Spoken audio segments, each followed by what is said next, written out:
السلام علیکم ورحمۃ اللہ وبرکاتہ نحمدہ ونصلی علی رسولہ الکریم اما بعد فاعوذ باللہ من الشیطان الرجیم قال اللہ تعالی فی القرآن المجید بسم اللہ الرحمن الرحیم وللہ علی الناس حج البیت من استطاع الیہ سبیلا ومن کفر فإن اللہ غنی عن العالمین وقال النبی صلی اللہ علیہ وسلم بلغوا انی ولو آیا او کما قال۔ ہر قسم کی حمد و ثنا اللہ سبحانہ و تعالیٰ کے لیے جو کل کائنات کا خالق، مالک، رازق، داتا، گنج بخش، رنج بخش، غریب نواز اور غوث اعظم ہے، کائنات کے ذرے ذرے کا دستگیر ہے، فعال لما یرید ہے، نحن اقرب الیہ من حبل الورید ہے، جس کی ذات، صفات، کمالات کے اندر کوئی بھی شریک نہیں، ازل سے اکیلا ہے، ابد تک اکیلا رہے گا، اور کل قیامت کے دن اس اکیلے حکمراں کی حکمرانی ہوگی۔ ان گنت لا تعداد درود و سلام سرور کائنات، فخر موجودات، سرکار دو عالم، امام الانبیاء، جناب محمد رسول اللہ صلی اللہ علیہ وآلہ وسلم کی ذات اقدس پر اللہ سبحانہ و تعالیٰ کا بے حد احسان اور انعام ہے کہ جس خالق کائنات نے دوبارہ ہمیں اس بابرکت اور نورانی با مقصد مجلس میں جمع فرمایا ہے۔ یہ مجلس صرف بیٹھنے، سننے یا الفاظ یاد کرنے کا نام نہیں، بلکہ دلوں کو بیدار کرنے، سوچ کو درست سمت دینے اور اعمال کو سنوارنے کا نام ہے۔ یہاں ہم دین کو صرف معلومات کے طور پر نہیں پڑھتے بلکہ ہدایت کے طور پر سیکھتے ہیں، تاکہ جو بات کانوں تک آئے وہ دل میں اترے، اور جو دل میں اترے وہ کردار میں ڈل جائے۔ علم کی اصل قدر اسی وقت سامنے آتی ہے جب وہ عمل کی شکل اختیار کر لے، اور عمل کی خوبصورتی تب ہے جب وہ سنت کے مطابق ہو۔ تو آج ہمارا لیسن باب نمبر 68 حدیث نمبر 234 ہے، احرام میں غسل کے حوالے سے بات ہو رہی ہے۔ تو حدیث نمبر 234 ہے، بسم اللہ الرحمن الرحیم، ان عبداللہ بن حنین ان عبداللہ بن عباس رضی اللہ عنہما والمسور من مخرمۃ رضی اللہ عنہ اختلفا بالابواء فقال ابن عباس یغسل المحرم راسہ وقال المسور لا یغسل المحرم راسہ۔ اس حوالے سے یہ لمبی حدیث ہے۔ حضرت عبداللہ بن حنین سے روایت ہے کہ عبداللہ بن عباس رضی اللہ عنہما اور مسور بن مخرمہ رضی اللہ تعالی عنہ کے درمیان ابوا مقام پر اختلاف پیدا ہوا۔ عبداللہ بن عباس نے کہا کہ جو محرم ہوتا ہے وہ اپنا سر دھو سکتا ہے، اور مسور نے کہا کہ جو محرم ہوتا ہے وہ اپنا سر نہیں دھو سکتا۔ تو راوی نے کہا کہ مجھے عبداللہ بن عباس نے حضرت ابو ایوب انصاری کی طرف بھیجا، میں نے انہیں دو ستونوں کے درمیان غسل کرتے ہوئے پایا تو وہ کپڑے کے ساتھ پردہ کیے ہوئے تھے، تو میں نے انہیں سلام کہا، انہوں نے فرمایا کون؟ میں نے عرض کیا کہ میں عبداللہ بن حنین ہوں، مجھے عبداللہ بن عباس رضی اللہ تعالیٰ عنہما نے بھیجا ہے کہ وہ آپ کے پاس بھیجا ہے کہ وہ آپ سے پوچھتے ہیں کہ نبی علیہ الصلوۃ والسلام احرام کی حالت میں اپنا سر کیسے دھوتے تھے۔ تو حضرت ابو ایوب نے اپنا ہاتھ کپڑے پر رکھا اور اسے نیچے کیا یہاں تک کہ اس کا سر میرے لیے ظاہر ہو گیا۔ پھر اس شخص سے کہا جو ان پر پانی انڈیلتا تھا، پانی ڈالو۔ اس نے ان کے سر پر پانی ڈالا، پھر آپ نے اپنے سر کو اپنے دونوں ہاتھوں سے حرکت دی، دونوں ہاتھوں کو سر کے آگے لائے اور پیچھے لے گئے، پھر فرمایا اس طرح نبی علیہ الصلوۃ والسلام کو میں نے دیکھا، آپ ایسے کیا کرتے تھے۔ ایک روایت میں ہے کہ مسور بن مخرمہ رضی اللہ تعالیٰ عنہ نے عبداللہ بن عباس سے کہا آج کے بعد میں کبھی بھی آپ کے ساتھ جھگڑا نہیں کروں گا۔ یہ حدیث ہے، تو اس کا مفہوم یہ ہے کہ حضرت عبداللہ بن عباس اور حضرت مسور بن مخرمہ کے درمیان حالت احرام میں سر دھونے کے بارے میں اختلاف پیدا ہوا۔ تو حضرت عبداللہ بن عباس کا موقف یہ تھا کہ جو احرام کی حالت میں ہوتا ہے شخص وہ اپنا سر دھو سکتا ہے، اور حضرت مسور بن مخرمہ کے وہ کہتے تھے حالت احرام میں سر وہ انسان نہیں دھو سکتا۔ تو حضرت عبداللہ بن عباس نے عبداللہ بن حنین کو حضرت ابو ایوب انصاری کے پاس یہ مسئلہ پوچھنے کے لیے بھیجا۔ جب یہ وہاں گئے تو وہ ایک کنویں کے کنارے دو ستونوں کے درمیان پردہ کیے ہوئے غسل کر رہے تھے، تو انہوں نے سلام کیا، انہوں نے پوچھا کون؟ عرض کیا کہ میں عبداللہ بن حنین ہوں۔ حضرت عبداللہ بن عباس نے مجھے آپ کے پاس اس لیے بھیجا تاکہ میں یہ مسئلہ آپ سے پوچھ کے دریافت کروں کہ جو حالت احرام میں ہوتا ہے وہ اپنا سر دھو سکتا ہے۔ تو حضرت ابو ایوب انصاری نے اپنے ہاتھ سے کپڑا نیچے کر کے وہ ان کا جہاں سے ان کا سر دکھائی دینے لگا، پھر اس شخص سے کہا کہ جو پانی ڈال رہا تھا کہ میرے سر پر پانی ڈالو۔ انہوں نے حکم کی تعمیل کی، تو حضرت ابو ایوب انصاری نے اپنے ہاتھوں سے سر کو خوب ملا اور فرمایا کہ میں نے اسی طرح نبی علیہ الصلوۃ والسلام کو احرام کی حالت میں اپنا سر دھوتے ہوئے دیکھا۔ یہ وضاحت سننے کے بعد حضرت مسور بن مخرمہ نے حضرت عبداللہ بن عباس سے کہا کہ آج کے بعد میں آپ سے کسی بھی دینی مسئلے کے بارے میں نہیں جھگڑا کروں گا۔ تو اس حدیث سے احکام یہ ہے کہ محرم جو ہوتا ہے وہ اپنا سر دھو سکتا ہے، خواہ وہ ٹھنڈک کے حاصل کرنے کے لیے دھوئے یا صفائی کے لیے دھوئے۔ تو غسل کرتے وقت اپنے سر کو ہاتھوں سے مل سکتا ہے۔ دینی مسائل کو سمجھانے کے لیے آپس میں مناظرہ کرنا بھی جائز ہے، یعنی یہ حدیث سے احکام نکلے۔ اسی طرح دینی مسائل میں خبر واحد کو قبول کیا جائے گا، صحابہ کرام کا یہ تعامل ثابت ہے۔ تو باہمی اختلاف کے وقت شرعی نصوص کی طرف رجوع کیا جائے۔ اسی طرح غسل کے دوران یعنی پردہ کرنا یہ بھی واجبات میں سے ہے۔ غسل میں کسی دوسرے شخص سے مدد بھی لی جا سکتی ہے۔ باب نمبر 69 ہے، حدیث نمبر جو ہے وہ 235 ہے، حج فسق کر کے عمرہ کرنا، اس حوالے سے بات ہو رہی ہے۔ ان جابر بن عبد اللہ رضی اللہ عنہ قال احل النبی صلی اللہ علیہ وسلم وصحابہ بالحج ولیس مع احد منهم هدی غیر النبی صلی اللہ علیہ وسلم وطلحہ وقادم علی من الیمن۔ اس حوالے سے یہ ایک لمبی حدیث ہے کہ حضرت جابر بن عبداللہ سے روایت ہے کہ نبی علیہ الصلوۃ والسلام اور آپ کے صحابہ نے حج کا احرام باندھا۔ نبی علیہ الصلوۃ والسلام اور حضرت طلحہ کے علاوہ کسی کے پاس قربانی کا جانور نہ تھا۔ حضرت علی یمن سے تشریف لائے تو فرمایا میں نے احرام باندھا ہے جیسا نبی علیہ الصلوۃ والسلام نے احرام باندھا ہے۔ تو نبی علیہ الصلوۃ والسلام نے اپنے صحابہ کو حکم دیا کہ وہ عمرہ کریں، بیت اللہ کا طواف کریں، پھر سر کے بال جو ہیں وہ کترا لیں تو اور حلال ہو جائیں، یعنی احرام کھول دیں، مگر جس کے پاس قربانی کا جانور ہے تو وہ احرام باندھے رکھے۔ انہوں نے کہا کہ کیا ہم مینا کی طرف اس حالت میں جائیں کہ ہم پر غلبہ شہوت کی کفیت طاری ہوگی؟ یہ بات نبی علیہ الصلوۃ والسلام تک پہنچی تو آپ نے ارشاد فرمایا اگر مجھے یہ بات معلوم ہو جاتی جو بعد میں معلوم ہوئی ہے تو میں بھی قربانی کا جانور اپنے ساتھ نہ لاتا، اور اگر میرے پاس قربانی کا جانور نہ ہوتا تو میں بھی حلال ہوتا، یعنی احرام کھول دیتا۔ تو حضرت عائشہ کو جو ہے وہ مینسز آ گئے تھے اس کیفیت میں، انہوں نے حج کے تمام جو ہیں وہ مناسک ادا کیے، یعنی حج کے تمام ارکان جو ہیں وہ ان کو ادا کیا، لیکن بیت اللہ کا طواف نہ کیا۔ جب آپ پاک ہو گئیں تو بیت اللہ کا طواف کیا اور عرض کی یا رسول اللہ آپ سبھی حج اور عمرہ کر کے چلیں گے اور میں صرف حج کر کے واپس چلوں گی؟ تو آپ نے عبد الرحمن بن ابی بکر کو حکم دیا جو ان کے بھائی تھے کہ وہ انہیں لے کر مقام تنعیم جائیں تاکہ وہ وہاں سے احرام باندھ سکیں۔ تو حضرت عائشہ نے حج کے بعد عمرہ پھر جو ہے وہ کیا۔ تو اس حدیث کا مفہوم یہ ہے کہ حضرت جابر بن عبداللہ بیان کرتے ہیں کہ نبی علیہ الصلوۃ والسلام نے نا حج کا احرام باندھا، تو اذان کے بعد ادھر سے سٹارٹ کرتے ہیں جی۔ تو بات ہو رہی تھی اس حدیث کے حوالے سے، تو اس کا مفہوم یہ ہے کہ حضرت جابر بن عبداللہ بیان کرتے ہیں کہ نبی علیہ الصلوۃ والسلام نے حج کا احرام باندھا تو آپ صلی اللہ علیہ وسلم اور حضرت طلحہ بن عبید اللہ کے علاوہ کسی کے پاس بھی قربانی کا جانور نہیں تھا۔ حضرت علی بن ابی طالب رضی اللہ تعالیٰ عنہ یمن سے تشریف لائے، ان کے پاس بھی قربانی کا جانور نہ تھا۔ تو مکہ معظمہ پہنچ کر نبی علیہ الصلوۃ والسلام نے صحابہ کرام کو عمرہ ادا کرنے کے بعد احرام کھول دینے کا حکم جو ہے وہ صادر فرمایا۔ تو آپ کو بعض صحابہ کرام کے بارے میں معلوم ہوا کہ وہ اپنی بیویوں سے یعنی علیحدگی کی شدید رغبت رکھتے ہیں، لیکن ایسے مقدس سفر میں ان کے دلوں میں ہچکچاہٹ بھی ہے۔ تو آپ نے صلوات والسلام نے صحابہ کرام کو نہایت حکیمانہ انداز میں اس صورتحال سے آگاہ کرتے ہوئے ارشاد فرمایا کہ اگر میں نے قربانی کا جانور اپنے ساتھ نہ لیا ہوتا تو میں بھی عمرہ ادا کرنے کے بعد احرام کھول دیتا۔ مکہ معظمہ میں داخل ہوتے ہی حضرت عائشہ رضی اللہ تعالیٰ عنہ کو جو ہے وہ مینسز آنے سٹارٹ ہو گئی، تو انہوں نے اس حالت میں حج کے تمام جو ہیں وہ مناسک ادا کیے، لیکن بیت اللہ کا طواف جو ہے وہ یعنی مینسز سے فارغ ہونے کے بعد جو ہے وہ کیا۔ تو جب نبی علیہ الصلوۃ والسلام جو ہے واپسی کے لیے تیاری کرنے لگے تو حضرت عائشہ نے عرض کیا یا رسول اللہ آپ سبھی لوگ حج اور عمرہ ادا کر کے جا رہی ہیں اور میں صرف حج کی ہے، میں نے صرف جو ہے وہ حج کی ہے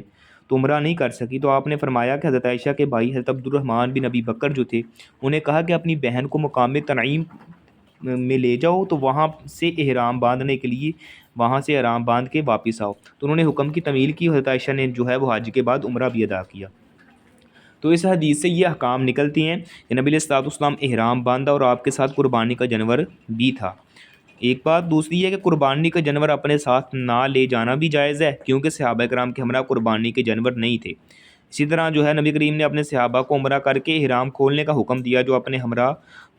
قربانی کے جانور نہیں لائے تھے۔ تو جو قربانی کے جانور اپنے ہمراہ لائے اس کے لیے حکم ہے کہ وہ حج قران ادا کرے، یعنی عمرے اور حج کا احرام ایک ساتھ باندھے۔ دینی مصلحت کے پیش نظر ایسے اچھے کاموں کو سر انجام دینے کے لیے دلی تمنا کرنا جو چھوٹ گئے ہوں تو یہ بھی مستحب عمل ہے۔ اسی طرح جو یعنی حائضہ عورت ہے وہ بیت اللہ کا طواف کرنے کے علاوہ باقی دیگر تمام جو مناسک حج ہیں وہ ادا کر سکتی ہے، یعنی حج کے باقی تمام ارکان ادا کرے گی سوائے بیت اللہ کے طواف کے۔ تو عمرہ کے احرام کے لیے ضروری ہے کہ حرم کی حدود سے جو ہے وہ باہر جا کر باندھا جائے۔ حدیث نمبر 236 ہے، ان جابر بن عبد اللہ رضی اللہ عنہما قال قدمنا مع رسول اللہ صلی اللہ علیہ وسلم ونحن نقول لبیک بالحج فامرنا رسول اللہ صلی اللہ علیہ وسلم فجعلناها عمرۃ۔ حضرت جابر بن عبداللہ سے روایت ہے کہ ہم نبی علیہ الصلوۃ والسلام کے ساتھ آئے اور ہم حج کے لیے لبیک پکار رہے تھے، تو ہمیں نبی علیہ الصلوۃ والسلام نے حکم دیا کہ ہم اسے عمرے میں بدل دیں، تو ہم نے ایسا ہی کیا۔ یعنی حضرت جابر بن عبداللہ بیان کرتے ہیں کہ حجۃ الوداع کے موقع پر ہم نبی علیہ الصلوۃ والسلام کے ساتھ حج اور عمرے کا احرام باندھا، تو آپ نے مکہ معظمہ پہنچ کر یہ ارشاد فرمایا کہ جو قربانی کا جانور اپنے ساتھ نہیں لایا وہ عمرہ کر کے احرام کھول دے۔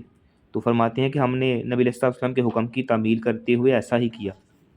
تو یعنی اس سے حکم یہ نکلتا ہے کہ کسی نے اگر حج اور عمرے کے ایک ساتھ احرام باندھا ہے اور وہ اپنے ساتھ قربانی کا جانور نہیں لایا تو وہ عمرہ کر کے احرام کھول سکتا ہے، حج کے لیے دوبارہ احرام باندھے گا۔ تو اعمال صالح میں نیت تبدیل کرنے کی بھی اجازت ہے۔ اسی طرح حدیث نمبر 237 ہے، ان عبداللہ بن عباس رضی اللہ عنہما قال قدم رسول اللہ صلی اللہ علیہ وسلم وصحابہ صبیحۃ رابعۃ من ذی الحجہ محلین بالحج فامرهم ان يجعلوها عمرۃ فقالوا یا رسول اللہ صلی اللہ علیہ وسلم ای الحل قال الحل کلہ۔ حضرت عبداللہ بن عباس سے روایت ہے کہ نبی علیہ الصلوۃ والسلام اور آپ کے صحابہ ذی الحجہ کی 4 تاریخ کو حج کا احرام باندھ کر مکہ مکرمہ میں جو ہیں وہ یعنی پہنچے، تو آپ نے انہیں حکم دیا کہ وہ اسے عمرے میں بدل دیں۔ تو انہوں نے کہا کہ اللہ کے رسول یہ حلال ہونا کیسا ہے؟ آپ نے ارشاد فرمایا یہ حلال ہونا ہر لحاظ سے ہے، یعنی ہر لحاظ سے، یعنی مفہوم یہ ہے کہ حضرت عبداللہ بن عباس بیان کرتے ہیں کہ حجۃ الوداع کے موقع پر نبی علیہ الصلوۃ والسلام صحابہ کرام کے ہمراہ 4 یعنی حجہ کو صبح کے وقت مکہ معظمہ پہنچے، تو آپ نے ان صحابہ کو جو اپنے ہمراہ قربانی کے جانور نہیں لائے تھے عمرہ کر کے احرام کھولنے کا حکم دیا۔ تو صحابہ نے عرض کیا یا رسول اللہ یہ حلال ہونا کیسے ہے؟ آپ نے فرمایا ہر لحاظ سے، اس دوران یعنی تم تمام جائز کام ساری انجام دے سکتے ہو جو احرام باندھنے کی صورت میں وقتی طور پر حرام ہو جاتی ہیں، تو احرام کھولنے کے بعد ہر اس جائز کام کو ساری انجام دیا جا سکتا ہے جو احرام باندھنے کی وجہ سے جو ہے ممنوع قرار ہو جاتے ہیں۔ اس طرح حدیث نمبر 238 ہے، ان عروہ بن زبیر رضی اللہ عنہ قال سئل اسامہ بن زید وانا جالس کیف کان رسول اللہ صلی اللہ علیہ وسلم یسیر حین دفع فقال کان یسیر العناق فاذا وجد فجوۃ نص۔ حضرت عروہ بن زبیر سے روایت ہے کہ حضرت اسامہ بن زید سے پوچھا گیا اور میں بھی وہاں بیٹھا تھا کہ نبی علیہ الصلوۃ والسلام کیسے چلتے تھے جب میدان عرفات سے واپس پلٹے، تو انہوں نے فرمایا تیز چلتے تھے، جب کھلا میدان آ جاتا تو اور زیادہ تیز ہو جاتی۔